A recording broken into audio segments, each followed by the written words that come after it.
Good morning 10th class. Hindi का 10 chapter सुभाषितानी का second part में आपको पढ़ा रही हूँ। कल मैंने आपको इसका फर्स्ट पार्ट पढ़ाया था, 6 श्लोक पढ़ाए थे। आज 7 वाला श्लोक से मैं वापस स्टार्ट कर रही हूँ। धन धान्य प्रयोगेषु विद्या संग्रहेषु च आहारे व्यवहारित्यत्यक्षलक सुखी भवेत्। अर्थात धन धान्य प्रयोगेषु तो कहते हैं कि व्यवहार में, ठीक है।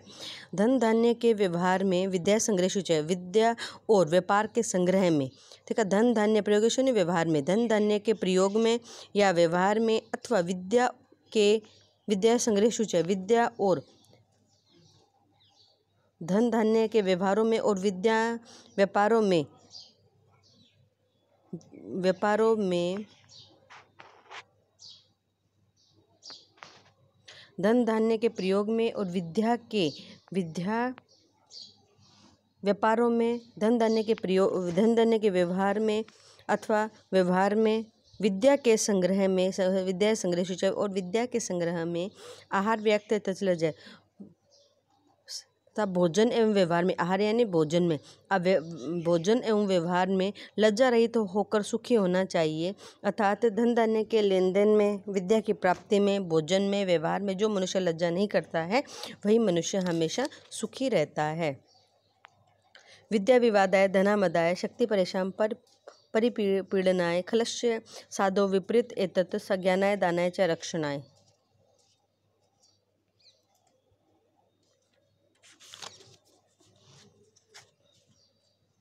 दुष्ट व्यक्ति की विद्या विवाद करने के लिए, धन आदाय कहते हैं घमंड करने के लिए, ठीक है।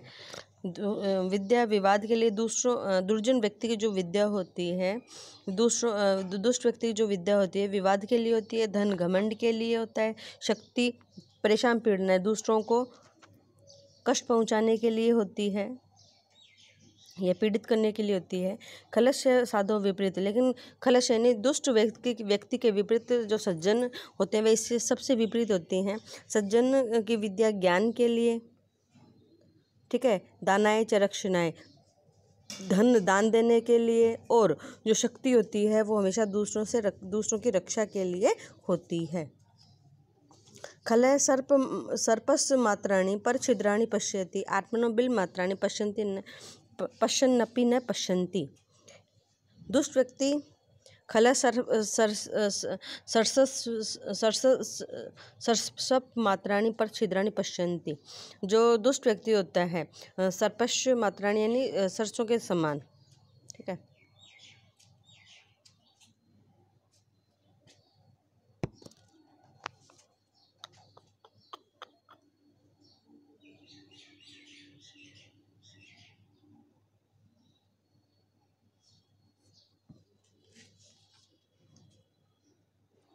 दुष्ट व्यक्ति सरसों के समान अत्यंत छोटे से दूसरों के दोषों को देखता है।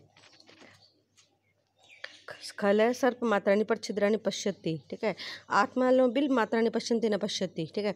जो दुष्ट व्यक्ति होता है सरसों के समान अत्यंत छोटे से भी दूसरों के दोषों को देखता है, किंतु अपने बिल के फल के समान बड़े दोषों को देखता हुआ भी नहीं देखता है। अर्थात अपने दोषों को अनदेखा करता है और दूसरों के छोटे से अवगुण भी होते हैं उसको वो भी बहुत बड़े लगते हैं। शोकारति परित्राणम प्रीतिविभंस भाजनम केन रत्नमिदं सृष्टम मित्रद्वय अक्षरम। शोकाराति यानी शोक रूपी शत्रु से रक्षा करने वाला, शोकाराति परित्राणम रक्षा करने वाला, प्रीति विभज भाजनम प्रेम व विश्वास का पात्र, शोकाराति परित्राणम प्रीति विभज भाषणम शोक रूपी शत्रु से रक्षा करने वाला, प्रेम और विश्वास रूपी पात्र, मित्र इन 2 अक्षरों से बनने वाला रत्न किसने बनाया। केन रत्नमिदं सृष्टम मित्र द्वय अक्षरम, मित्र इन 2 अक्षरों से बनने वाले रत्न को किसने बनाया। अर्थात जो मित्र रूपी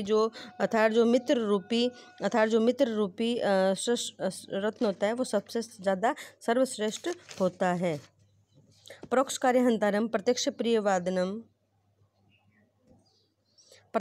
वादनम वर्ज्य तादृश मित्रम विश्वकुंभ पयो मुखम। परोक्ष कार्य हंतारम, परोक्ष यानी पीठ पीछे, जो पीठ पीछे काम को बिगाड़ता है, और प्रत्यक्ष यानी सामने से बहुत ही मीठा बोलता है। वर्जे तादृशम मित्रम, उस मित्र को उसी प्रकार त्याग देना चाहिए, या उस मित्र को उसी प्रकार छोड़ देना चाहिए जिस प्रकार ऊपर से दूध लगा हो, ऐसे जहर से बड़े घड़े को उस मित्र के भांति त्याग देना चाहिए। ऊपर से दूध लगा हो और ऐसे जहर से बड़े घड़े के समान ऐसे मित्र को त्याग देना चाहिए। अनुकूले विधे देयम यत परपुरिता हरि, प्रतिकूले विधम देयम दत्त सर्वहरि शयति हर। अर्थात अनुकूल विधि यानी भाग्य के अनुकूल होने पर दान देना चाहिए, क्योंकि देने वाला ईश्वर ही है। प्रतिकूल विधि और भाग्य के विपरीत होने पर भी दान देना चाहिए, क्योंकि सब कुछ छीनने वाला है। देव ये तो सर्व हरिषद्य, क्योंकि सब कुछ छीनने वाला भी वह परमात्मा ही है।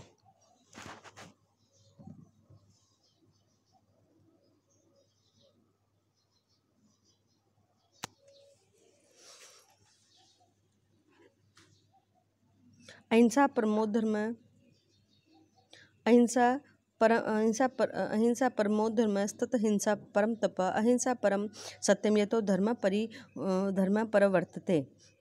अहिंसा सर्वोच्च धर्म, अहिंसा परमो धर्म से अहिंसा परम या सर्वोच्च धर्म है। अहिंसा सर्वोच्च तप, अहिंसा ही सर्वोच्च तपस्या है। अहिंसा परम सत्य है।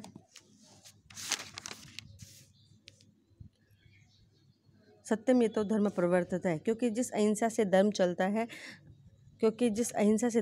अर्थात मन वचन एवं कर्म से प्राणियों को पीड़ित नहीं करना ही सर्वश्रेष्ठ धर्म सत्य व तप माना गया है।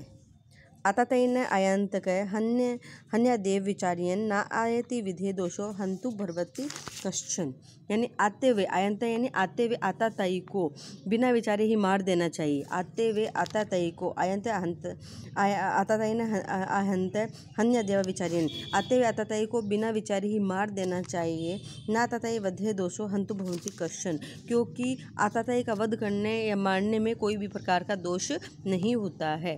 गोपाल संगिका कृष्ण है, रामोस वानर संगिक है, सद्भी भिक्षु संगिको बुद्ध है, महात्मनो ही संगिक है। श्री कृष्ण संगिका कहते हैं संगठन में रहने वाले को, ठीक है। श्री कृष्ण बालों के संगठन में रहते थे, श्री राम वानरों के संगठन में रहते थे, महात्मा बुद्ध भिक्षुओं के संगठन में रहते थे। निश्चय ही महापुरुष को संगठन प्रिय होते हैं, अर्थात संघ को लेकर चलने वाले, अर्थात मिलकर रहने वाले होते हैं।